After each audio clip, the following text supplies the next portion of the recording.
Well, hi, everybody. I want to add my welcome to Janet's welcome. My name is Melissa C.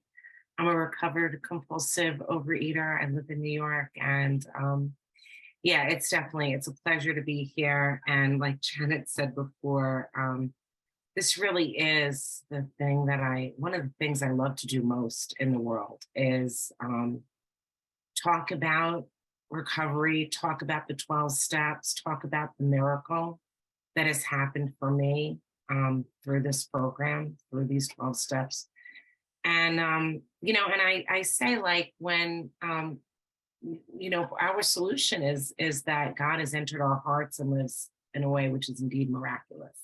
And I think when God enters your heart and lives there, the things that you long to do, the things that are your greatest pleasure are different. And so this really is my great pleasure. In a million years, prior to getting recovered, it would not have been my great pleasure to talk about this. My great pleasure would have been, I don't know, something else that was totally focused entirely on me. And this really, I think, like oftentimes when I do my gratitude list in the morning, some of the things that I see on my gratitude list, even that shocks me because a lot of the times my greatest like things that I feel the most grateful for is the recovery that I start to see happen in other people. Like it's just, and I think that's why we're both passionate about this, is that this thing that has occurred can be replicated over and over and over again. It's not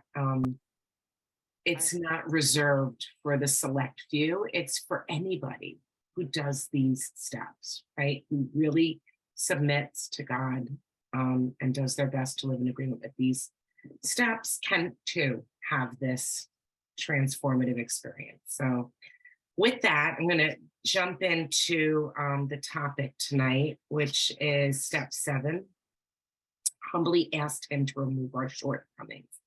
And so I think, it's important to talk for a moment about step 6, because every step, I'd say, is really reliant on the step before it being done thoroughly, completely. Because what happens when we do the step thoroughly and completely before it, I really think about it like a staircase. And while you're going up steps, there's when you are one step ready to take the next one, your foot is in the air and you really want to put it down in the right direction. And that's what it feels like to me when you thoroughly take the step that came before. So let's look at step 6 for one moment, right? I was willing to have these defects removed. That's what step 6 is, like really willing, like you want them removed. And then you recognize, wait a minute, I'm powerless to the actual removal of them. I can want it, I can be willing, but I can't do it, And I think about it like this. I can't make myself no longer feel something. I can desire that the feeling be removed. I can act in ways that are in agreement with what it would look like if I no longer feel that. But the actual removal of a feeling, just like a defect, I can't do it on my own. I don't have that power. So then what do we do then, right? What can we do if we can't, if we're powerless to it? Well, that's where step 7 comes in, right? Is that we have humility and we ask God to remove our shortcomings. And I love, it says all throughout that step 7 emphasizes humility. And this is something that we often fight against. It seems to go against our very nature, our need for power and self-importance. And I used to think, well, humility must mean like that I think horribly about myself. Like I think I'm terrible. And that must mean I'm humble. And that's not what humility is. Humility is not thinking less of myself. It's not thinking that I'm less. It's actually thinking less often about myself. It's having less time where I'm sitting and having a good think about me. But it does not mean that my opinion of myself is horrible, right? It's just that I'm not walking around overly concerned with everyone's opinions of me, right? So step 7 emphasizes humility, and we fight against it. And what is humility then? True humility is understanding my strengths and my weaknesses. In step 5, in the AA 12 and 12, we learn the definition of humility. And it's one of my favorite definitions of the book. It says in step 5 in the AA 12 and 12, it's on page 58. It is a clear recognition of what and who we really are, followed by a sincere attempt to become what we can be. And I just think that's a perfect definition of what it means to have humility. That I can see what I am, I'm willing to really look at it honestly, and I want to be better. I long to be a better version of me. And then, and so in this case, what am I looking at? I'm looking closely at my weaknesses or my defects, the very things that are keeping me blocked off from a higher power.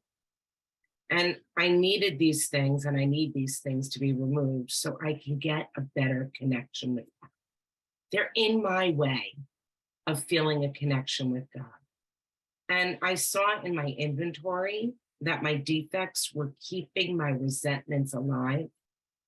And that always drove me back to the food. And some people, they call these their triggers, the things that keep your resentments alive. And usually when people point to other people and say, well, they trigger me. Or when they do that, that triggers me. And, that's really where we need humility even more. Because people are not my triggers. People are people, right? And I can't walk around avoiding people and places and situations because I have determined that they're the cause of what makes me resentful, right? That is not living in agreement with God's will for me. That's blaming. That's pointing fingers and blaming. And if what we're really after is true freedom, well, if I am feeling like I have to avoid people, places, and situations because I'm afraid of how that's going to make me feel, then I'm really in bondage. And the food could be down, but I'm still in bondage. I'm in bondage to other people, and I'm in bondage to places and situations. On page 70 in the AA 12 and 12, it says this, that indeed, the attainment of greater humility is the foundation principle of each of AA 12 steps. For without some degree of humility, no alcoholic can stay sober at all. Nearly all AAs have found too that unless they develop much more of this precious quality than they may be required just for sobriety, they still haven't much chance of becoming truly happy. Without it, they cannot live to much useful purpose, or in adversity, be able to summon the faith that can meet any emergency. So that to me does not sound like I'm walking around with everyone else being my trigger. If I can't meet, right, any emergency, I need to be able to meet any emergency. So, here it says like step 1 was where we first begin to have a real relationship with humility. And for myself, I saw I could not remove my desire to eat compulsively. I wanted very much, but I had no control to remove the desire. I knew I was hopelessly beaten by the food. When, for those of you who don't know my story, this disease at the height of it, I was over 300 pounds and I could not stop eating despite all the physical consequences and the greatest desire. I still couldn't stop. I was being crushed by morbid obesity. And my last binge, I ate and my mouth was bleeding and I continued to chew and swallow with like bloody food in my mouth. And it was disgusting, and I still couldn't stop. So I had a strong desire to stop. I just couldn't do it. I just could not do it. And I knew I was hopelessly beaten by the food. So what did I do? Well, I began with a cry for help. I mean, that's really when I reached the end of the end, where I was done doing OA Light. Because before this, I had done the OA Light plan. Basically, I wanted recovery without really doing very much at all. And that's really what it was. I wanted to do the bare minimum. But when I reached a point of true humility, I cried out for help. Asking for help was my first act of humility. And it was asking for help without spelling out how I wanted that help to come. It was, God help me, and I meant it, right? And what happened was I was given help. And I learned food was what I used as a substitute for connection. I was given this concept of abstinence. I was told, basically a framework of how to be abstinent.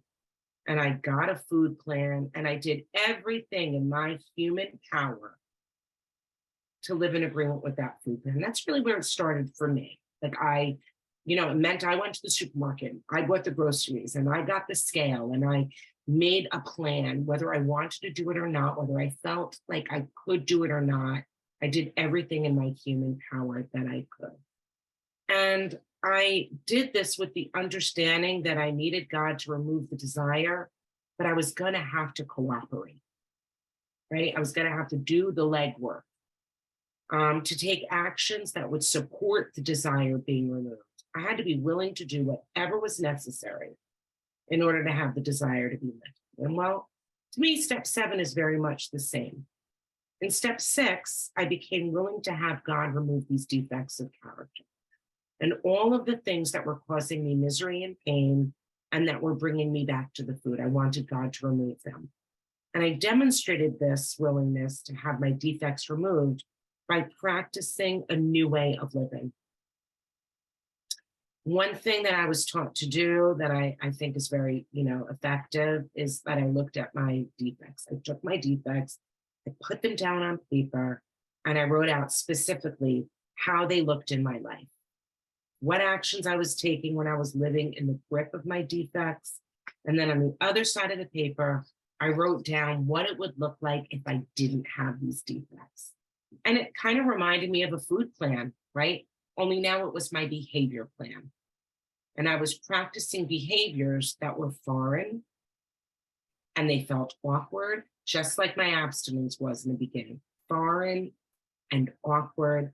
And I would say, just like my abstinence, it even made my stomach growl. Like sometimes the things I felt like I had to do made my stomach churn.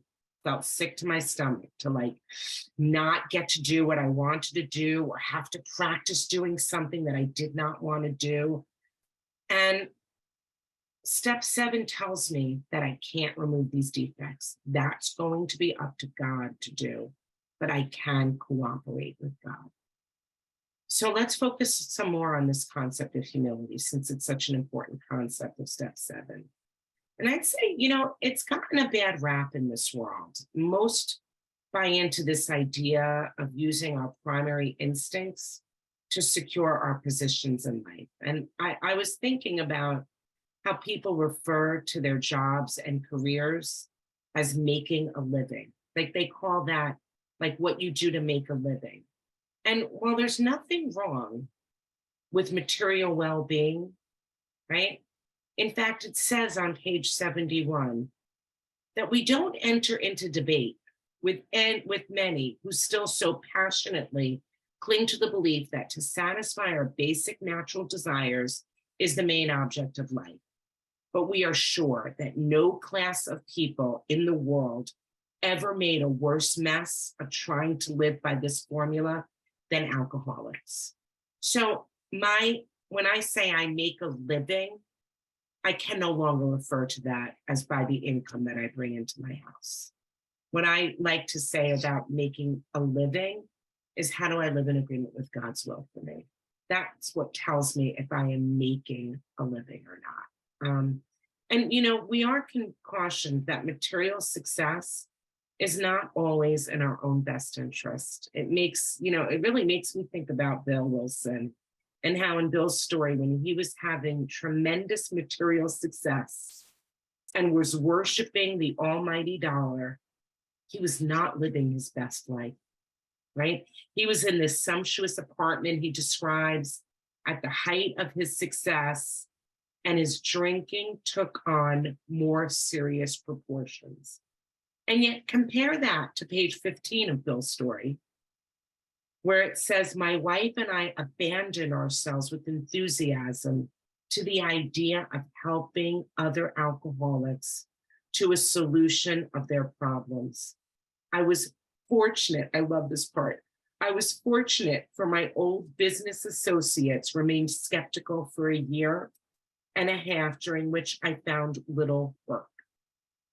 And, it continues to say that I soon found that when all other measures fail, work with another alcoholic would save the day.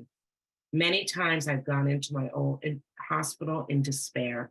In talking to a man there, I would be amazingly lifted up and set on my feet. It is a design for living that works in rough going. So listen to how he describes making a living. His design for living is about helping others. Now, trust me, there's nothing inherently wrong about making money. Like, I don't want anybody to say, well, Melissa says we all have to be poor. That is not true. I'd be a liar, right? And that is not the truth. But we have to have perspective.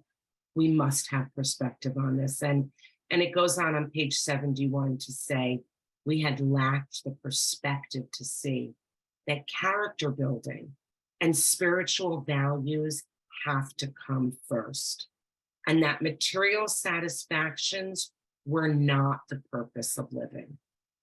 Quite characteristically, we had gone all out in confusing the ends with the means.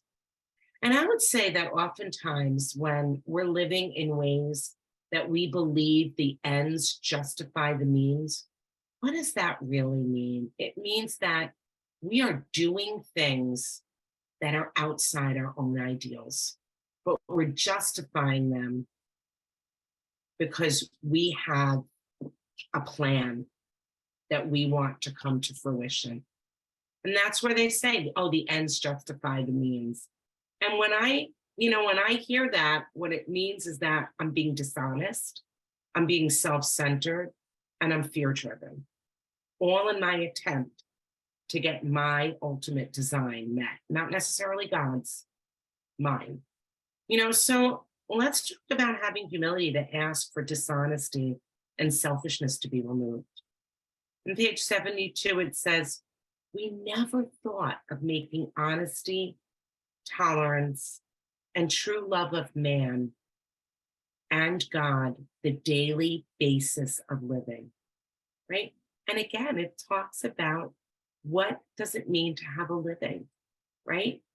Having honesty, tolerance, true love of man and God. And the 12 and 12 refers to this as if we don't think about making honesty, tolerance, and true love of man our basis, then we have a lack of anchorage to any permanent values, blindness to the true purpose of our lives. So if I lack anchorage to any permanent values, it means I don't have a secure hold on the things that are really important, right? And what are the things that are really important? Honesty, tolerance, loving man, and God. Those are the things that are most important. We're constantly being instructed about the importance of honesty. Always. Why? Why? Well, because for us, we don't believe the ends justify the means. Because we took step 3. And in step 3, we turn our will and our lives over to the care of God. We learned that in the 3rd step promise, that if I stay close to God and perform his work well, then I'm going to get what I need, not what I demand. So we have to have a relationship with God. As addicts, that's our only chance. There are no other doors open to us. That's it. And how can we have a relationship unless we trust the very thing we want a relationship with? Right? Nobody can have a relationship with someone or something that they don't trust. That's a very important requirement. In fact, relationships fall apart when you can't trust a person. When the trust is destroyed, it's pretty difficult to have a relationship. Well, if I want a relationship with God, I have to trust God, right? And it says, it says in the book that all men of courage have faith. They trust their God. I have to trust God. And so if I'm dishonest, I'm telling God I don't trust in him or his divine plan. I'm basically saying, God, get out of my way. I've got something better in mind. And I have to show tolerance. And what does that mean? It means reduced sensitivity. Not that I have to stomach with people, but I have to be less sensitive. I have to have a thicker skin. Why? Why do I have to have a thicker skin? Why do I have to be able to be less sensitive? Because remember, we need to love people more. And if I am constantly getting offended, how can I love God's people?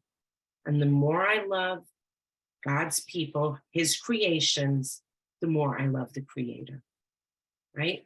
The more I love what he creates, the more I love the creator. And likewise, for me, the more I love the creator, the more I love his creations.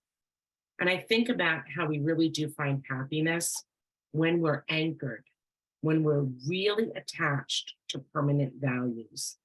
Our lives depend on making God the daily basis of living. And this is what helps us discover our real purpose, which we know is to be useful. All right, so now we're going to talk about fear of pain and problems, because that's the next thing that it goes into on page 74. And it says this: until now, our lives have been largely devoted to running from pain and problems. We fled from them as from a plague. We never wanted to deal with the fact of suffering. Escape via the bottle was always our solution.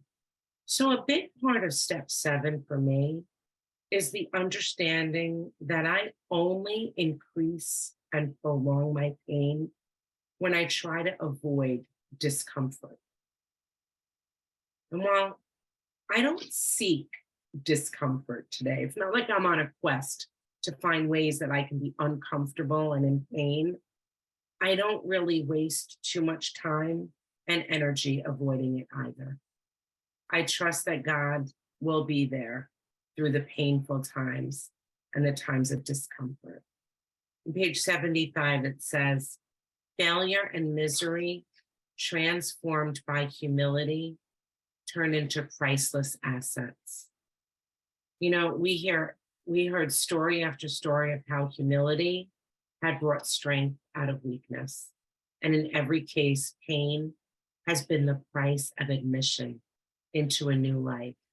And so that tells me that if pain actually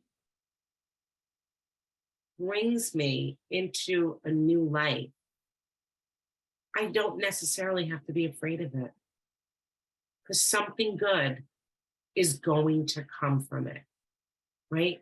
No matter what problems might be, I trust that if it be God's will, that something good will come to fruition from it.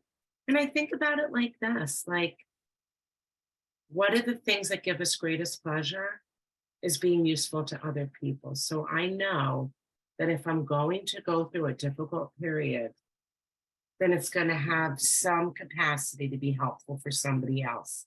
And in using that to be helpful for someone else, it will actually give me peace. It will actually set me back on my feet, right? That's our promise.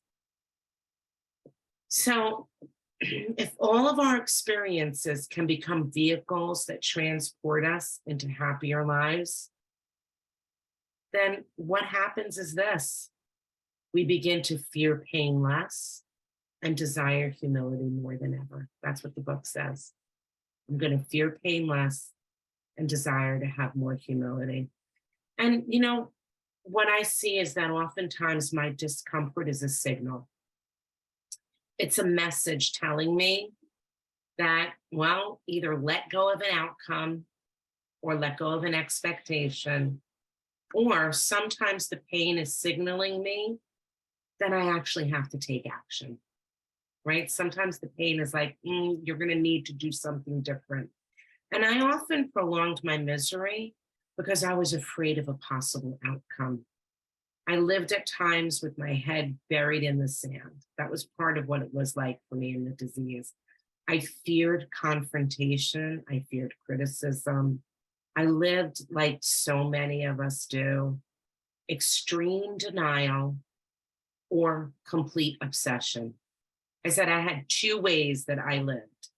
I either completely ignored a problem, denied that I felt it until it was the only thing I could see and feel, until it just overwhelmed me. So I went from denial to obsession and never in between. I could never seem to feel my way in between. And what would happen is it would become so incredibly painful that I couldn't ignore it anymore and I would blow. I'd have like a major tantrum, a major blowout, or I would be so blindly attached to an outcome that was so clearly not aligned with God's will. While my head was buried in the sand, I had a way that it had to look, I had a way that it had to look, I had a way that it had to be. And then suddenly it was crushing that it wasn't that way. And I felt like God had failed me because he wasn't making what I was demanding come true, right? And so now let's compare this to the serenity prayer, right? Because the serenity prayer, we say it all the time. And, by the way, it's the serenity prayer. It's not the denial prayer. And it's also not the self-will prayer, right? It's serenity. So serenity is not denial and it's not self-will. Accept the things I cannot change. Not ignore the things, not pretend that they're not there, accept them. The courage to change the things I can, right? What can I change? Not what is up to God to change. And the wisdom to know the difference. And, the key point is being capable of discerning what's changeable and what I am best to let be. And that's always the greatest obstacle. Like, what am I really supposed to do something, or am I really supposed to just let it be? And here's what I've discovered. I might be able to change something, but if I can't maintain my serenity, then it may be something that I am best not changing, or that I really have no business in changing. And for the things that I either can't change or should not change, what I have learned is that I can feel sad and I can feel disappointed. And even the most intense feelings eventually pass and fade, so long as I actually feel them, experience them, and don't prolong them, right? I have an active part in them. And this is where we lean into God. This is for me where I lean into my higher power and rely on the support available. Because what I have found is that my Creator puts people right in my path to help me bear the burden, to help me carry the load when the pain gets too great. God never has left me alone to feel it, on my own. Always has provided me with fellows, always provided me with people. And I have a person that I know who says, thank you, God, for another opportunity for growth. She says this is another growth opportunity. The painful things she knows is her own spiritual growth. And spiritual growth involves some discomfort. I'm not sure why, but I never seem to grow spiritually on the beach on vacation. I might feel close to God on his beautiful beach, looking at his creation, but somehow the most significant spiritual growth for me has often occurred in times when I am uncomfortable, when I'm experiencing some level of discomfort. Because what I find is that growing often means that I'm outgrowing something else. And I can feel the pressure of what I'm no longer able to stay confined within. I can feel it when I'm outgrowing something. Page 76 says this: living upon a basis of unsatisfied demands, we were in a state of continual disturbance and frustration. Therefore, no peace was to be had unless we could find a means of reducing these demands. So I prolong my own misery by focusing on how my demands are not being met and how things are not going my way. And we learn that we receive more peace when we actually allow our demands to become requests. And if I am bothered by things not going my way, what I was taught was, how about just stop having a way? You don't need to have a way about everything. And I can see how this works so much better in my relationships.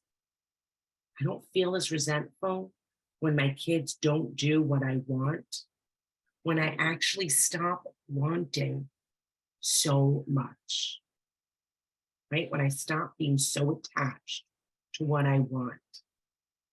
There was a time, when I was owned by my kids' academic success.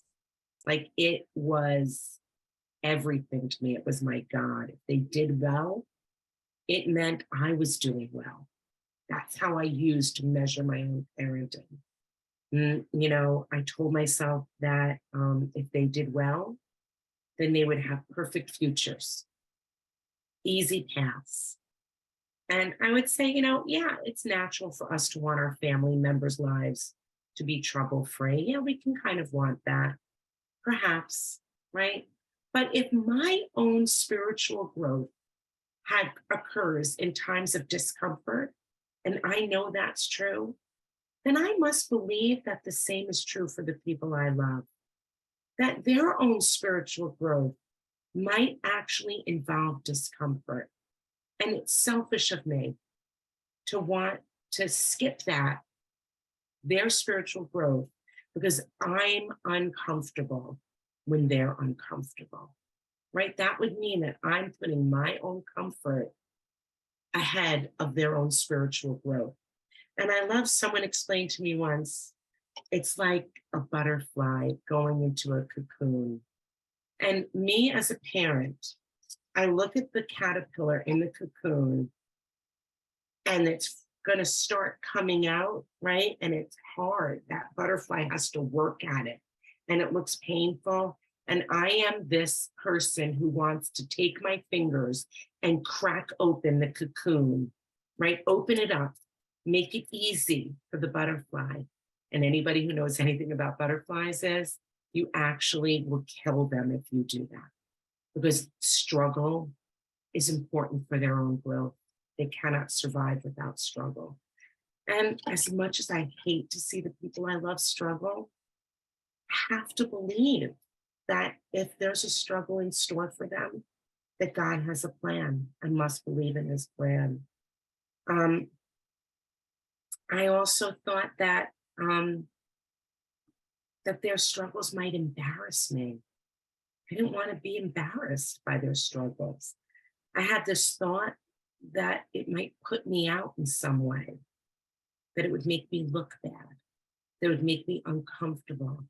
And That's playing God, right? That's me playing God. And I have seen that saying things like, I can't be happy if, right? I've learned that if I say, I can't be happy if my kids don't X, Y, and Z, I can't be happy if my mother doesn't blank, my husband doesn't blank, my job doesn't blank, means that I am relying on circumstances for my serenity. And we learned that that is not true for us. And, does it sound like we don't have any standards anymore? No expectations for the people in our lives? Perhaps a bit. Maybe to other people, they would say, well, don't you think, it's your job to make sure your kids get good grades or make sure that, they do what they're supposed to do? No, it's my job to instruct them. But the outcome, right? Whether they follow through. And, if it sounds like I don't have any standards or expectations, perhaps maybe a bit, but yet others meeting my demands and needs have come at too great a price because my needs and my demands have been insatiable and they're too great to satisfy. It's an empty hole. Letting go and relying on God is what humility really is. And I can see that I am incapable of truly knowing what's the best plan. Some of the hardest experiences I've endured were actually beneficial. I'm a human with a very small, finite view. And what I get to see is one piece of a cosmic jigsaw puzzle. It's a great big jigsaw puzzle. And I'm a human, and God gives me one piece at a time, just a little piece. And I might look at a particular piece and it looks like a pretty pink piece, but it actually turns out to be the tongue of a ferocious tiger, right? Or this black piece that looks like it's nothing, right? It looks like it's just this dark little piece, could turn out to be the beautiful fold in the wing of a gorgeous butterfly. And that's been my life. Some of the most horrible looking situations turned out to be gorgeous in the end. And I either trust God with the things that are bigger than me, or I risk pursuing the wrong things. So step 7 is a prayer. It's a request I make of God and not a demand. And like all the prayers that seem most heartfelt for me, I personalize the prayers so that they're authentic requests. And when I ask God to remove my defects, I name the defect. And I add what I request it be replaced with, what I think that it might need to be replaced with. And, and so the 7-step prayer is, my creator, I'm now willing that you should have all with me, good and bad. I pray that you now remove from me every single defect of character which stands in the way of my usefulness to you and my fellows. So again, I'm leaving it up to God to remove the things that he has determined are not useful to me or to other people. Because remember, I can only see the piece of the puzzle, and he's got the whole picture. Grant me strength as I go out from here to do your bidding. And, I thought it might be a great way to end by reading the closing paragraph of step 7. And this one is actually in the OA 12 and 12, which we don't often crack open, but it's got some really great stuff in it. And this one I like. It's on page 56 in the OA 12 and 12. And it says, repeated practice of step 7 enables us to form a working partnership with our higher power, through which we are relieved of the defects that have blocked our effectiveness in the world. As we gain new humility and even greater freedom from our character defects, God's power flows more surely and freely through us, bringing healing to others as well as ourselves, and drawing to us all the things which we once thought so hard to attain: self-esteem, a feeling of usefulness, joy, strength to surmount difficulties, fellowship, and love. Our simple prayers, humbly spoken, are answered in wonderful ways as we open our lives to God's transforming power. And we find that once again, God does for us, which we could never do for ourselves. And with that, I will pass.